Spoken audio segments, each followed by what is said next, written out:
Olá, gente. Esse é mais um episódio do Farol da Baixada, o podcast do Sindicato dos Bancários de Santos e Região. Hoje estou aqui com o Matheus. Olá, Tudo bem, tudo Matheus? bem? Tudo bem. E com o Diego Turato.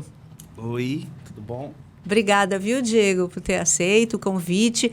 O Diego, ele é historiador, professor de história, e também voluntário em 2 cursinhos, né, de pré-vestibular, comunitários, tá certo? Isso aí. E ele está aqui porque ele fez um livro, gente, aqui, Histórias de Santos.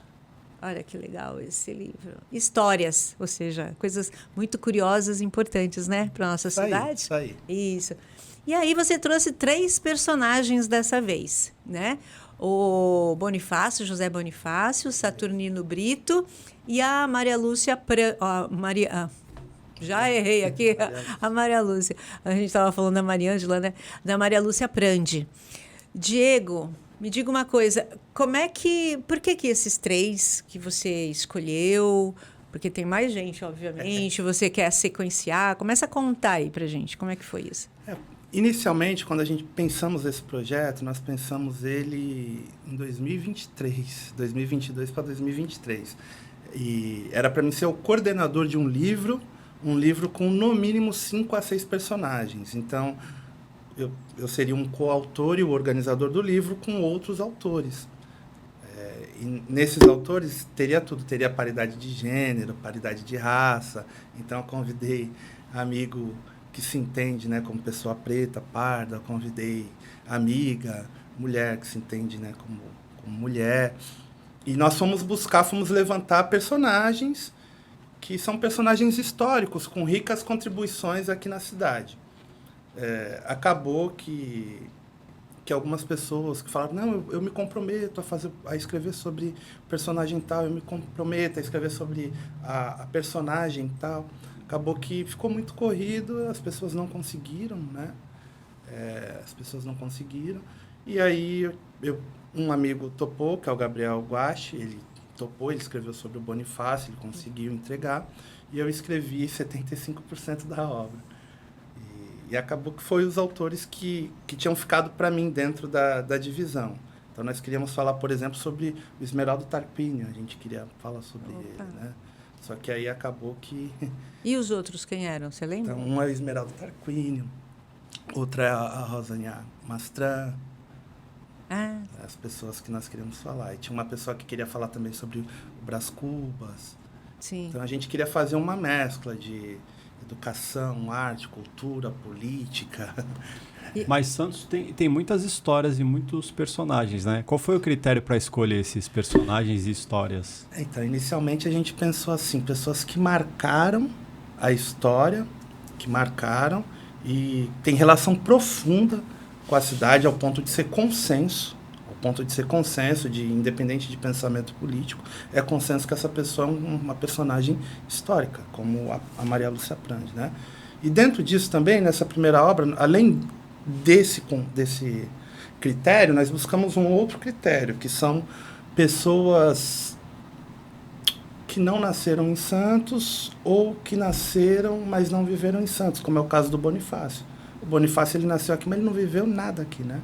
Ele foi tocar a vida Brasil e Europa. Morou na Europa, morou no Rio de Janeiro, foi uma personagem política na história do Brasil, é tido na história como um abolicionista, mas ele não viveu na cidade. Assim como o Saturnino de Brito não nasceu na cidade. É mineiro, né? O Saturnino é carioca. É carioca? Campos de Goitacazes. Eu achava que era mineiro. Não, E ele fez os canais, né? Ele fez os canais. Ele veio para Santos para fazer os canais. Ele foi contratado pela política da época, né? Uma curiosidade muito importante dos canais, tem pessoas que acham que os canais eles foram feitos para levar água da chuva para a praia. Então, o objetivo principal quando os canais foram feitos, falando, né, na questão educacional, não foi esse o objetivo principal. É claro ativou o modo professor. É claro que, assim, sério, é porque eu considero isso muito importante, sabe? Porque não tem quase nada que falar da história da cidade. Então, qualquer pessoa que fala alguma coisa, se coloca num lugar que tem visibilidade, vai rodar. Entendeu? Então, assim, se... né, Se uma pessoa que não tem muito a prática de pesquisar a história, ela pesquisa e ela fala, é claro que não tem problema, se tem fontes fidedignas, né?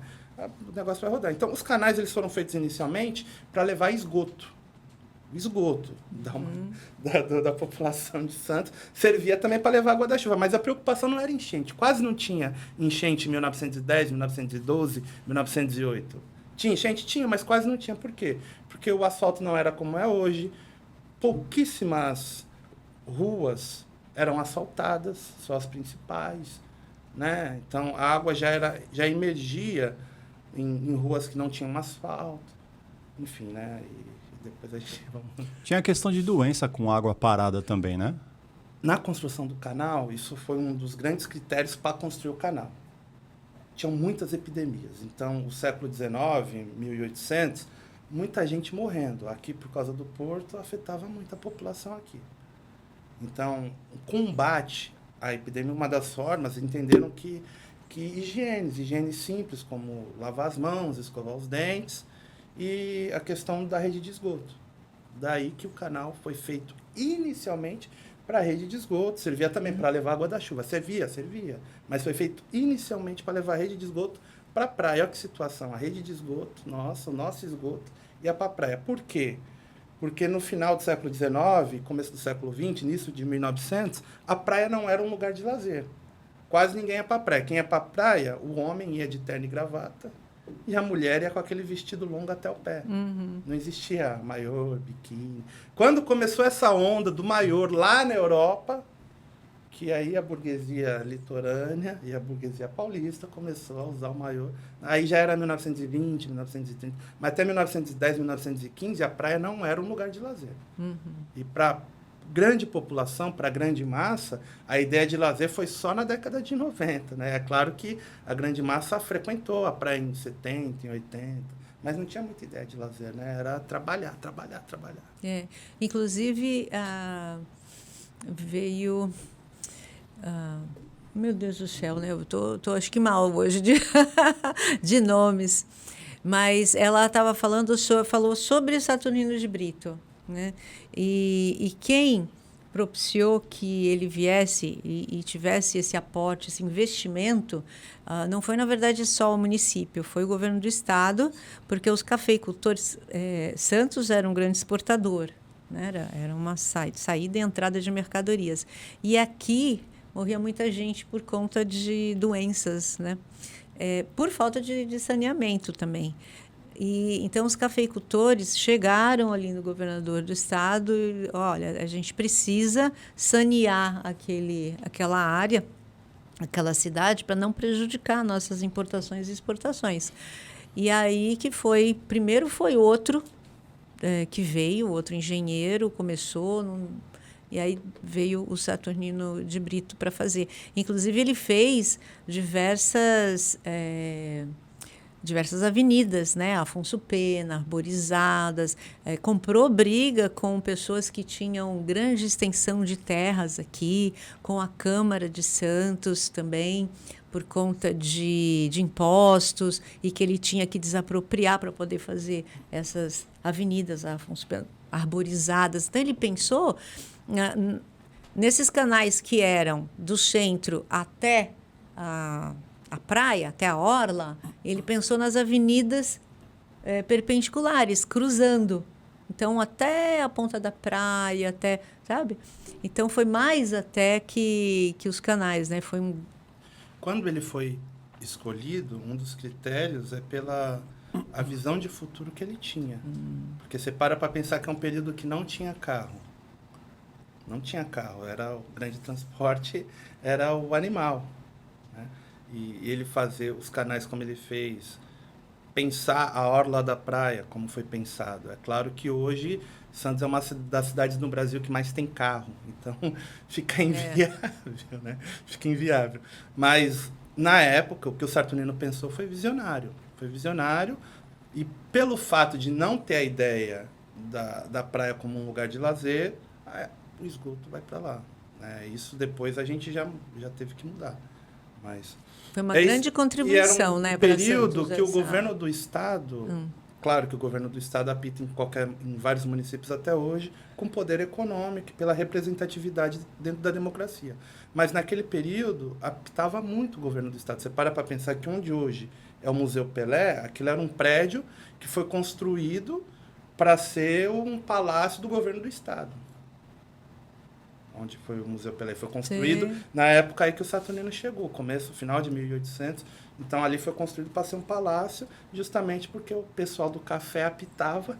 Então, vai ter um palácio do governo perto do pessoal do café. Isso. Aí, quando fizeram, se saneou a cidade, aí não teve mais interesse pela cidade, na verdade, de investimento, porque os cafeicultores já tinham o que eles queriam. O governo do estado já fez o serviço, entendeu? E ele, na verdade, não estava aqui só para isso. Foi quando ele começou a urbanizar, fazer as transversais aos canais, e que se confrontou com pessoas que tinham grande extensão de terra, com os proprietários, e foi um embate grande. Ele se viu sozinho, aqui em Santos, né? Foi um programa, tema de um programa. Falando do Saturnino. Com a arquiteta, com a Regina, foi muito bom. Tem livros falando só dele, né? Então, dele não foi difícil arrumar coisa. Dele não, do Bonifácio, né? Já da Maria Lúcia, a gente teve que fazer muita entrevista oral. E o Bonifácio, porque nasceu aqui, é uma pessoa muito importante aí para a história nacional, né? De fato, aqui em Santos não teve nenhuma atuação, né, dele. Não, ele não viveu na cidade, ele nasceu aqui. Sim. E foi Rio de Janeiro, Europa, né? E viveu, estudou. Depois, mas tem esse conto na história que ele diz que queria ser enterrado aqui. Aí, por isso que o corpo dele está aí e tal, né? Tem esse conto na história. Um ilustre, né? Santista ilustre, né? Santista ilustre. E o Saturnino é um carioca que veio para cá, para Santos. Por exemplo, os Jardins da Orla. O Saturnino não é que ele fez, não foi o Saturnino que fez aquele jardim, mas ele ajudou na ideia, assim como você disse da Afonso Pena, o Saturnino, ele ajudou na ideia de ter um jardim na Orla. Ele ajudou. Para pensar que era um período que a praia não era um lugar de lazer, era tipo um rio, era uma obra de Deus, que é a sociedade muito religiosa naquele período, né? Então, uma obra de Deus. O Saturnino, não, vamos fazer um jardim. Aí começou. E o jardim, eu falo no capítulo 1 um pouco sobre o Jardim da Orla, ele vai ser finalizado na gestão Estelma Davi Capistrano. Que os jardins vão ser finalizados. Então, esse jardim bonito que está aí hoje, né, ele demorou mais de 50 anos para ficar pronto. Para ficar bom. Mas e ficou finalizado, por exemplo, tem a escola de surf, foi a Thelma que fez, a Gibiteca, foi a Thelma que fez. Sim. Uma imagem do Cristóvão Colombo entre o canal 1 e o canal 2 no jardim, foi a Thelma. Entendeu? E o Davi fez outras coisas. Então foi finalizado a arborização, a questão do gramado, tudo. Foi indo, e a Thelma com o Davi que finalizaram. É o cartão postal, né, da cidade. Você parar para pensar, né, já falando um pouco da escola de surf, era um período, no final da década de 80, começo da década de 90, andar de skate e surfar era criminalizado. Era uma coisa que marginal fazia, porque o marginal fuma maconha. Então, a elite municipal, a elite no Brasil, marginalizava, né?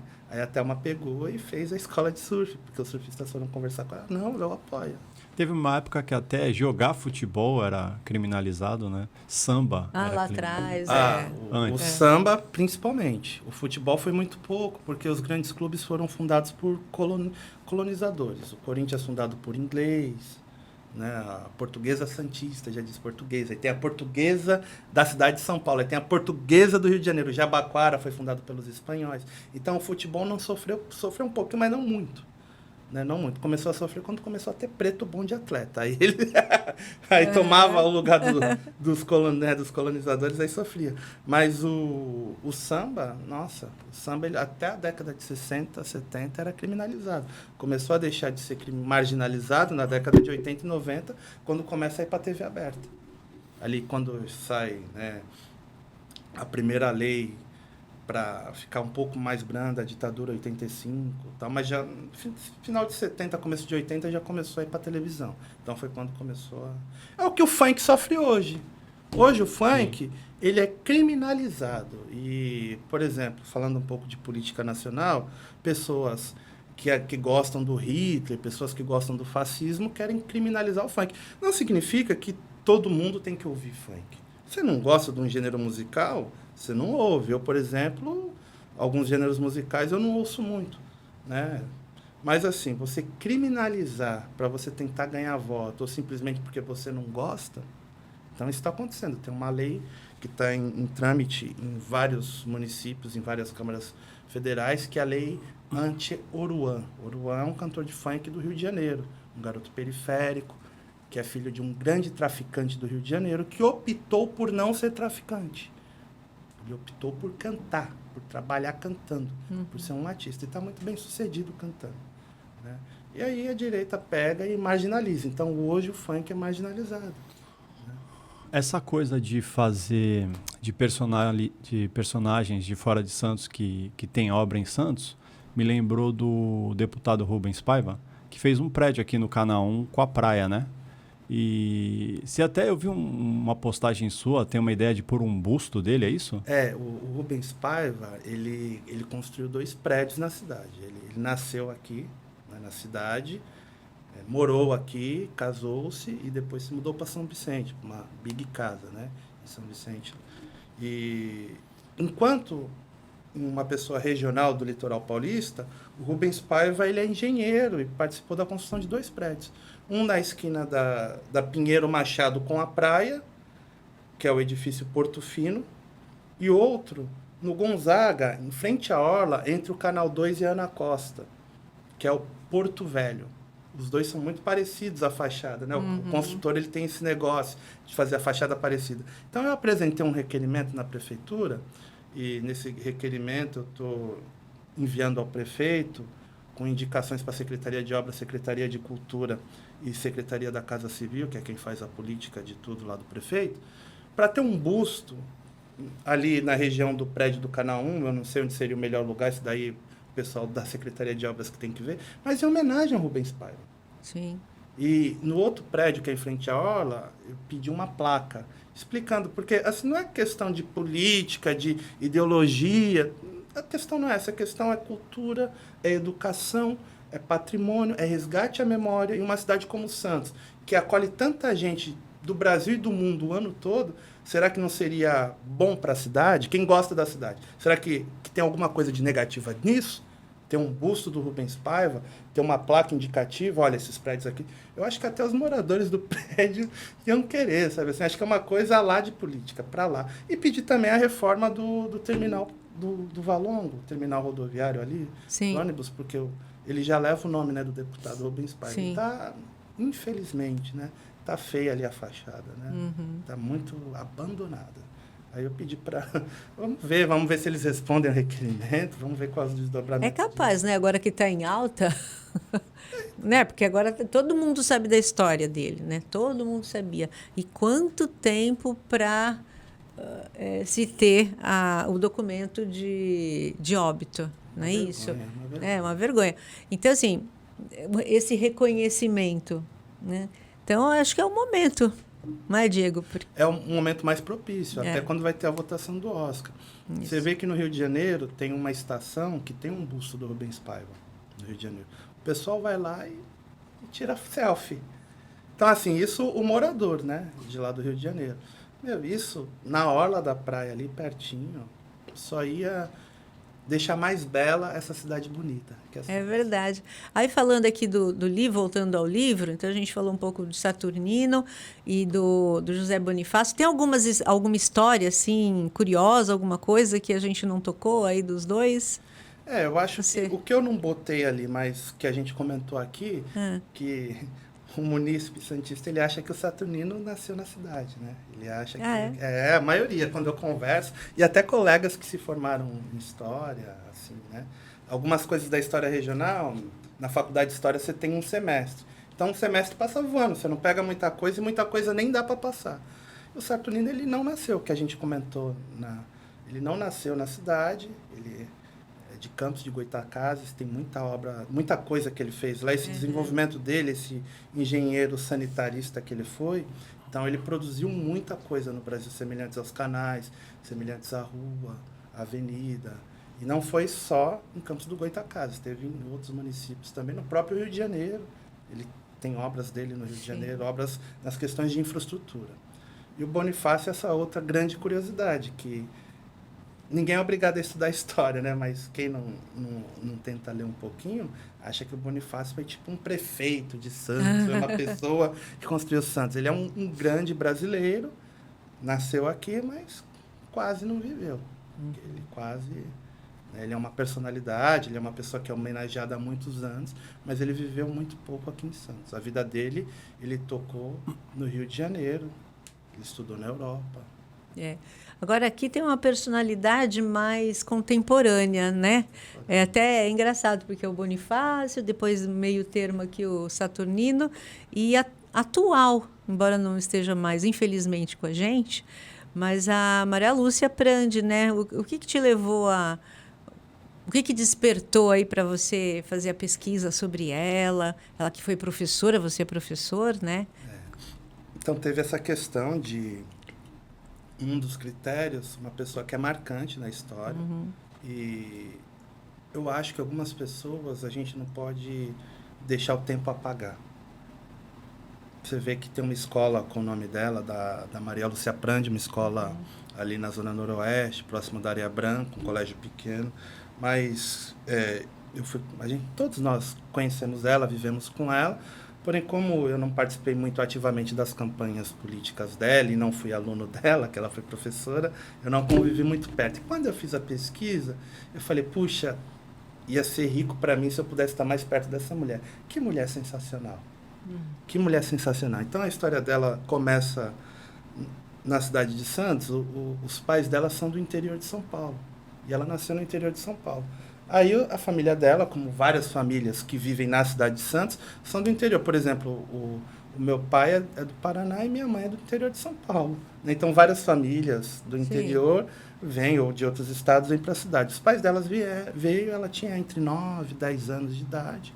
Aí ela estudou no Colégio Canadá. Quem que ela virou amiga no Colégio Canadá? Da Thelma. Aí a Thelma virou professora. Ela também fez magistério e virou professora. E a Thelma foi para a política. A Maria Lúcia, ela não tinha esse planejamento muito político, né? Mas ela foi ser diretora de escola. Foi uma diretora muito respeitada. Quando a Thelma vira prefeita, a Thelma traz uma diretora de escola de confiança dela, porque ela conhecia, e não só de confiança, mas pelo trabalho, porque a Maria Lúcia era muito respeitada no meio, competência. No meio profissional, entre os professores e professoras, muito respeitada. Não tinha professor que fosse falar mal da Maria Lúcia. Aí uma diretora vai ser a secretária de Educação de Santos.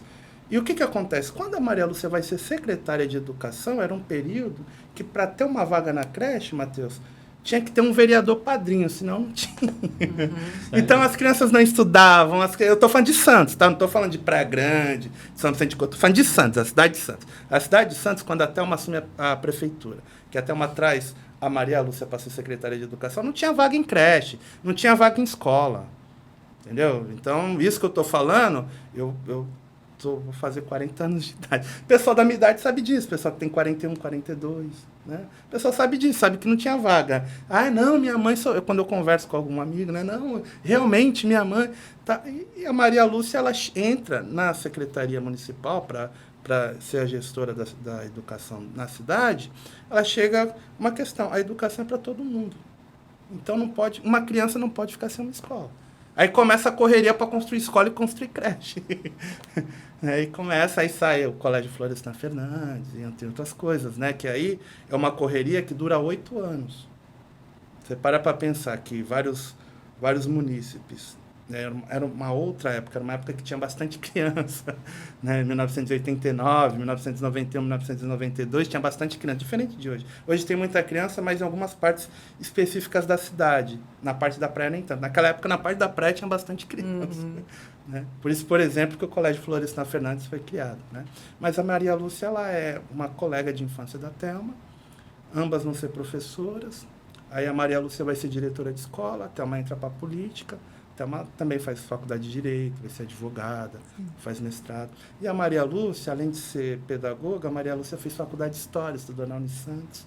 É ex-aluna da Unisantos, a gente fazendo a propaganda. Fez faculdade de História lá. Como muitos aqui. Fez mestrado em Ciências Sociais na PUC, onde eu fiz o mestrado. Então, isso marcou muito para mim. Eu lá na PUC, fazendo o mestrado, eu conheci a professora que foi orientadora dela. Aí, quando eu falava, pô, Maria Lúcia, o olho de todo mundo lá, que foi companheiro dela em sala de aula, que deu aula para... Que mulher, morreu muito nova, né? Não sei o quê. Mas ela foi essa pessoa que teve essa luta para que as crianças na cidade de Santos, os jovens e adolescentes, não ficassem sem escola. Ela teve essa luta. Essa luta fez ela ser vereadora e a única presidente da Câmara Municipal de Santos. E depois essa luta e trabalho e defesa da educação fez ela ser deputada estadual por 3 mandatos consecutivos. Eleita. Bastante coisa, né? 3 mandatos consecutivos. Reconhecimento, né? Reconhecimento. Porque deu certo, né? E depois de 3 mandatos consecutivos como deputada estadual, ela tentou a Câmara Federal. Aí ela conseguiu também. Foi deputada federal. Então, assim, é uma pessoa... Ela foi candidata a prefeita. Foi candidata a prefeita. Mas, assim, é uma pessoa que... Quantas pessoas conseguem o feito dela, né? Às vezes, ter 1 ou 2 mandatos, você até... conseguiu. Mas ter 3 mandatos consecutivos para deputada estadual, ter um mandato para deputada federal, ser a única presidente da Câmara Municipal da cidade de Santos. Ô, Diego, você falou que ela universalizou, né, o acesso à creche, expandiu, abriu mais, né? E a gente está, nesse momento, esse ano, no 2º semestre, tem a previsão de começar pelo governo do estado escola cívico-militar. Você, como professor, como é que vê essas escolas? Eu acho que é você pegar e você gastar o dinheiro de uma maneira ineficiente. Portanto, eu discordo da ideia da escola cívico-militar. E não é nada contra a militar. Acho que o Brasil tem... tem pessoas, tem amigos meus que são contra exército. Eu acho que tem que ter. Eu acho que tem que ter polícia. Eu não sou contra ter polícia e ter colégio... ter exército militar. Agora, a questão da escola cívico-militar, você vai gastar um dinheiro fora do comum. E você pega outras demandas que são de extrema importância, que são desprezadas. Falei do Colégio Canadá, que foi onde a Maria Lúcia Prandi estudou, onde a Thelma estudou, e várias personalidades municipais estudaram. O Colégio Canadá, por exemplo, hoje não tem aula noturna. Não tem. Na cidade, o Primo Ferreira tem aula à noite, tem mais uma outra escola que tem aula à noite. Mas não tem público. Tá bom. O Colégio Canadá hoje não está climatizado. Santos é a cidade no Brasil que mais tem apartamento. Quem nos prédios consegue ficar sem climatização, sem ar-condicionado? Nós temos várias escolas que, além de não ser climatizada, além de não ter o ar-condicionado, o ventilador está velho. O muro não está pintado. O salário do professor não é tudo isso. A merenda, a qualidade é razoável. Aí você vai gastar um dinheirão com um projeto específico chamado Escola Cívico-Militar. Na minha concepção, enquanto educador, enquanto professor, eu acho que o dinheiro pode ser gasto de maneira mais eficiente com outras coisas. Eu, por exemplo, defendo a climatização de todas as escolas estaduais e municipais. Aí alguém vai falar, botar ar-condicionado em tudo que é sala gasta dinheiro. Será que o Estado não tem dinheiro para isso? Será que as prefeituras, e a gente está na cidade de Santos, será que a cidade de Santos não tem dinheiro para isso? Por exemplo, vamos falar um pouquinho do município. Cidade de Santos comprou o antigo Colégio Marza. Vai fazer um colégio integral no Gonzaga. Escola de tempo integral no Gonzaga. Aí a gente entra na demanda de alunos. Será que tem aluno no Gonzaga que quer estudar em colégio de tempo integral da prefeitura? Claro que vai ter, mas onde seria melhor fazer essa escola? No Morro do São Bento ou no Gonzaga? Onde seria melhor fazer essa escola de tempo integral? Próximo à Vila Gilda ou no Gonzaga? Aí vai falar, não, no Morro do São Bento tem escola tal.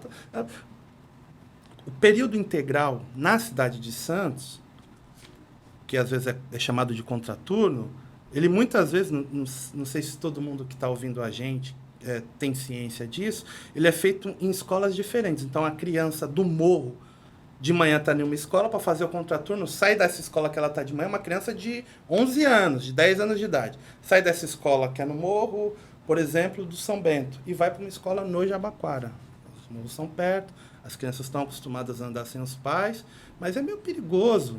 Você pega um pai e uma mãe que sai de manhã cedo para trabalhar, volta às 6 da tarde. Então, é essa a logística educacional na cidade de Santos. Nossa, eles me compram o Marsa, eles pagaram quase cerca de 39 milhões de reais, de acordo com a própria prefeitura. Só no terreno, mais ou menos, não é exatamente esse valor, mais ou menos só no terreno. Aí derruba, quanto que gasta para derrubar? Aí vai construir, quanto vai gastar para construir? Fazer tudo, né?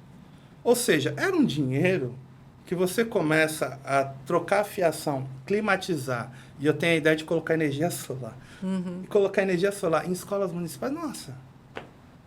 Sabe, a criança... Eu tenho uma tese que ia reduzir a evasão escolar e que ia reduzir a falta de frequência. Com a climatização, é claro que para você fazer a climatização, isso é todo um processo. Tem que trocar fiação, se botar energia solar, gasta menos energia. Mas quando eu dou o exemplo do Colégio Marlos, é porque tem dinheiro. Claro. Por que não fazer algo de qualidade, né, para os outros, né? Se todo mundo na sua casa quer o bem bom, não é isso? Claro, e assim, aquele negócio, nós estamos pagando para isso. O dinheiro está lá. A Prefeitura de Santos é o município do litoral de São Paulo que tem a maior arrecadação. São 5 bi, alguns milhões. 200 milhões, 400 milhões. Mas são mais de 5 bi o orçamento para 2025. Desses mais de 5 bi, de acordo com a lei, 25% tem que ser gasto com a educação. É a lei. Fora a verba nacional do Fundeb. Sim. E fora uma outra verba que é o FDE. Então, assim, tem dinheiro, dá para fazer, falta eficiência. Foi feito um projeto da prefeitura, acho que há uns 2 anos, não me lembro, 2 ou 3 anos, que era colocar uns sacos de areia ali no mar, na ponta da praia, para evitar que o mar invada. E aí perguntaram na época de onde ia sair o dinheiro, né? Inventaram que ia ser de multas ambientais de empresas do porto, alguma coisa nesse sentido. Aí na hora eu pensei, então tem de onde tirar dinheiro, né? Aí fizeram a obra, o mar continua invadindo e não deu em nada. Então, você parar para pensar, o município é o que mais tem é o que tem a maior arrecadação de todo o litoral. Aqui arrecada 5 bi e pouco. Então, dinheiro tem.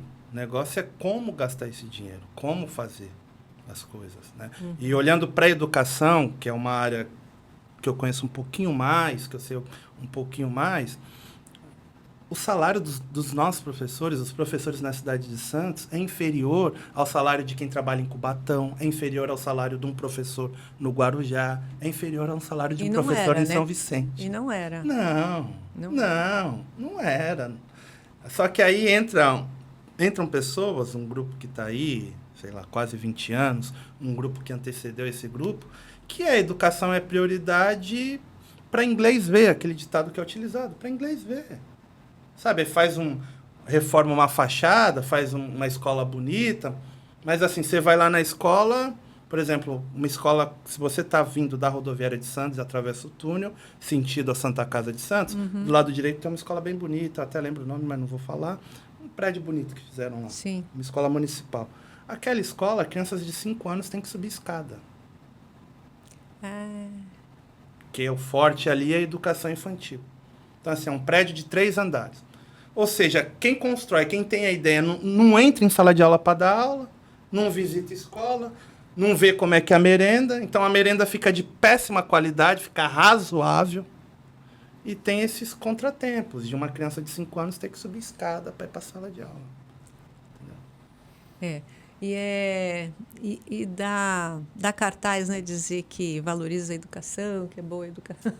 Aí o eleitor, o munícipe, ele atravessa o túnel, ele vê aquele prédio e fala, nossa, tá tendo escola. Não, e vai ver o Colégio Marza também, né? Vai ver o Colégio Marza, que fica bonito. Cartão postal para a prefeitura. E você pega os reais problemas, uma criança do morro, ela não tem tempo integral. O tempo integral dela, que é chamado de contraturno, ou a gente pode chamar de tempo integral, mas é tudo a mesma coisa, a nomenclatura que vai mudar, ela está numa escola no Morro de São Bento, depois vai para uma escola no Jabaquara. Ou seja, ela não fica na mesma escola. Demais. Não é servido 3 refeições. Que o básico para educação, o básico para educação, sobretudo para as pessoas mais simples que moram na cidade, é a alimentação. Você não consegue estudar de barriga vazia. Claro. E os pais, eles saem para trabalhar 7, 8 horas da manhã, eles voltam às 6 da tarde. E o transtorno de ter que mudar de escola, né? Mudar de local. Às vezes eu acho que de novo, não é o problema, nem sempre é dinheiro, e falta o básico que é diálogo, né? Se sentar aí com os pais, a associação de pais, para encontrar uma solução, por exemplo, de repente arrumar um transporte para levar as crianças de uma escola para outra, mas enfim, dialogar, né? E não simplesmente colocar e deixar as crianças lá. Você tocou num ponto importante, falta diálogo. Porque essas coisas eu sei conversando com pais, que eu não entro, pais e professores. Tem escola que eu não entro, né? Passo na frente. Só que aí você conversa com uma professora ou com um professor. Eu conheço muito mais professoras, né? Você conversa com uma professora, você conversa com uma mãe, ele vai falar o problema, sabe? A refeição é uma bolacha de água e sal e um quisuco. A criança fica a manhã toda com uma bolacha de água e sal e um quisuco das 7 da manhã até meio-dia. Sabe, isso para mim, isso é desrespeito. Isso é desumano. Aí a pessoa está trancada num palácio, lá no ar-condicionado, com um salário de 20 mil reais, ou mais de 20 mil reais, ou quase isso, e o filho do munícipe está comendo uma bolacha de água e sal e tomando um quisuco. A cidade de Santos é uma cidade linda, maravilhosa, só que tem muitos problemas. Por exemplo, aqui tem de 15 a 20 mil pessoas que estão no cadastro único recebendo Bolsa Família. Aqui tem uma das maiores favelas do Brasil de palafita, que é a Vila Gilda. Então são coisas que passam 4 anos de mandato de um prefeito X, entra outro prefeito que é indicado pelo X, e não muda. Não é solucionado. Sabe? Eu acho que tem que arrumar a ponta da praia, sou favorável, mas quanto mais reduzir a pobreza, quanto maior igualdade e justiça for aplicada nas regiões mais simples, muita coisa vai melhorar na cidade. Isso inclusive porque fazem alteração na lei de uso do solo, fazem alteração e nunca na verdade nunca é para habitação popular, nunca é. Então é para o cara que está empreendendo lá, construindo, né, não pagar o imposto tal, quando paga alguma coisa vai fazer na ponta da praia, mas tem outras prioridades. Mas a maquiagem é grande, né? A maquiagem é grande. Então, infelizmente, a gente não consegue, ou as pessoas não sabem, porque as pessoas não sabem que tem o dinheiro e que devia ser dessa maneira, podia ser utilizado assim ou assado, né? Não tem essas informações, ou não vai atrás pelo dia a dia, e acredita, né, no que está vendo ali, porque eu não acredito que as pessoas concordem com isso, né? Concordem. Felizmente, a gente não consegue fazer com que todo mundo saiba e escolha melhor, né? Façam escolhas melhores. Mas, Diego, deixa eu te perguntar uma coisa. E isso aqui tem continuidade? Você está pensando em outros personagens ou outros temas? Porque eu sei que você já escreveu outros livros com outros temas completamente diferentes, né? Como é que foi?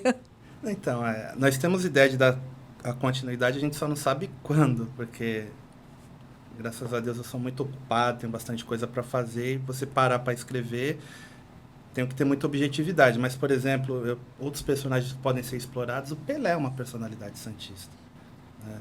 O Chorão, do Charlie Brown, é uma personalidade santista. E eu falei da Rosinha Mastran, que era para ter entrado nessa obra, de repente pode vir. Tem a Alzira Rufino, que nos deixou, uma companheira de luta. Então, assim, tem muita coisa, pode vir. Agora, os outros livros é interessante.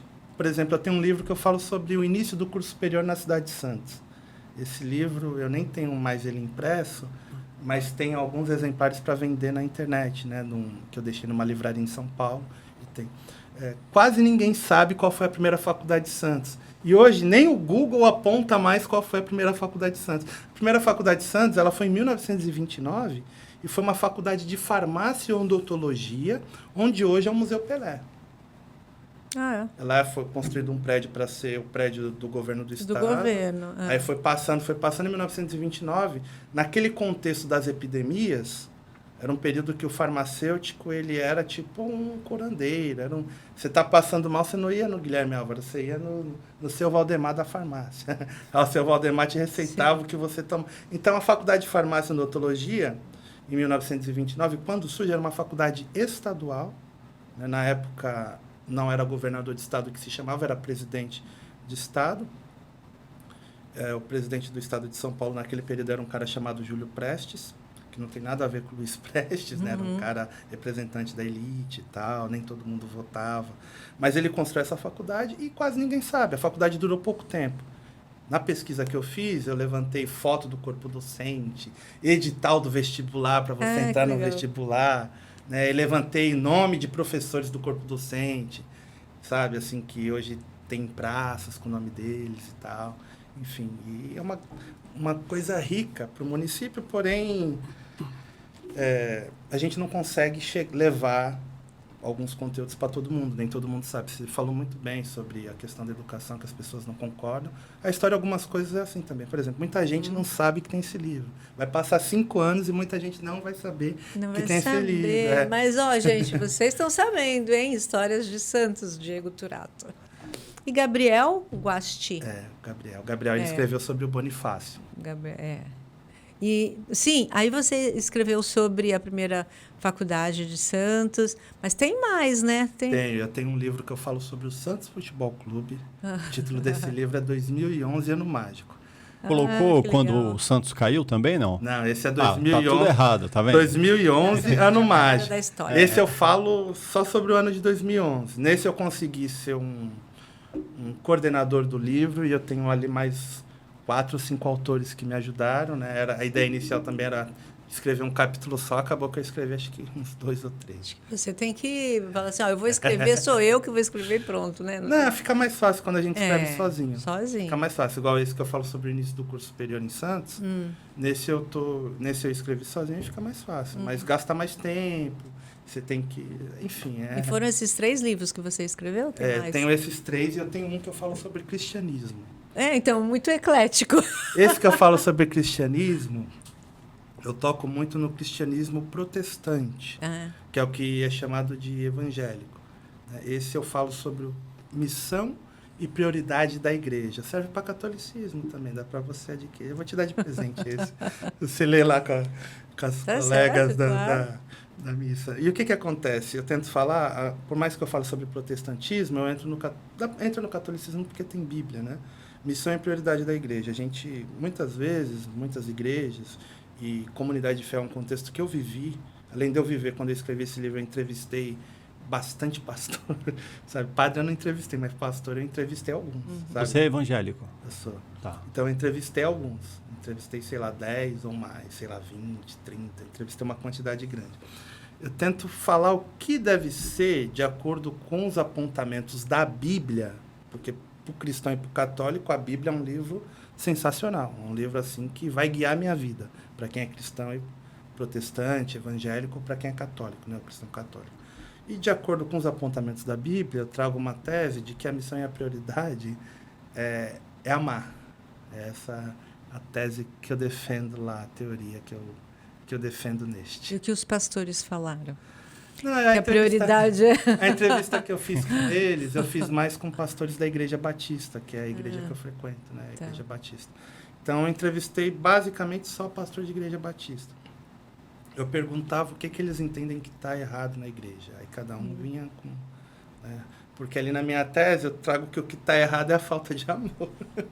Então, eu vou nessa pergunta. O que você acha que está errado na igreja? Porque todos, diferente de outros meios, a igreja, ela faz críticas para a igreja, sabe? Então, o pastor no púlpito, ele faz críticas para os membros da igreja, que tem que mudar, que não sei o quê, né? Então, é um contexto que é fácil falar sobre o que está errado, o que precisa melhorar, não tem aquela defesa cega.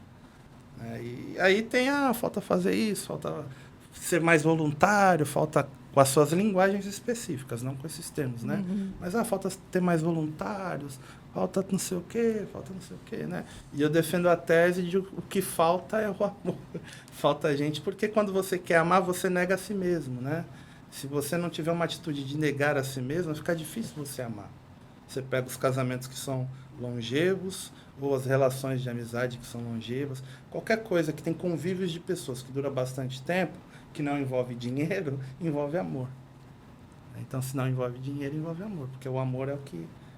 E aí eu defendo a tese ali de que a missão e a prioridade é o amor a Deus e o amor ao próximo. Aí, a partir do amor ao próximo, tem o voluntariado. Tem quem gosta, né, de dar comida aos necessitados, dar comida aos necessitados. Quem é professor, ser voluntário dando aula para quem precisa. E assim... Né? E assim, amém, pastor.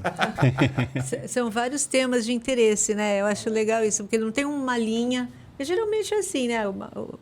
A pessoa acaba se especializando, é especialista em um tema e vai naquela... Se né? contar sobre o meu tema de mestrado, eu pesquisei Racionais MC no mestrado. Oh. Ah, que legal. Então, É. Tudo muito eclético. Bem diverso. Bem diverso. Estamos esperando aí o seu novo livro. E me diga uma coisa, Diego, como é que a gente faz, quem quiser adquirir o seu livro de novo, gente, Histórias de Santos, Personalidades Santistas, ou qualquer outro livro que você citou aqui, como é que faz? Você pode ter um contato direto comigo e no meu Instagram é Diego Turato. Você vai achar lá esse rapaz aqui, educado, bonito. E a gente pode ter um contato pelo Instagram, né, Diego Turato. E, não uso muito internet. Ele tem na Martins Fontes, do Gonzaga. Tá. Na Martins Fontes ele vai ser um pouquinho mais caro. Sim. Se você falar comigo, você vai economizar uns 20%, mais ou menos. Mas tem na Martins Fontes. E vai falar diretamente com o autor. Não é? Isso é bom. Muito bom. Tem mais alguma coisa, Matheus? Ficou? Não, acho que esgotamos, né? O livro, educação, acho que é isso. É isso aí. Esgotar a gente nunca esgota, né? Mas tem que deixar aí aquela vontade das pessoas, né? Adquirirem o interesse de lerem. Tem alguma coisa que você quer falar que a gente... Não, eu quero agradecer a oportunidade, obrigado.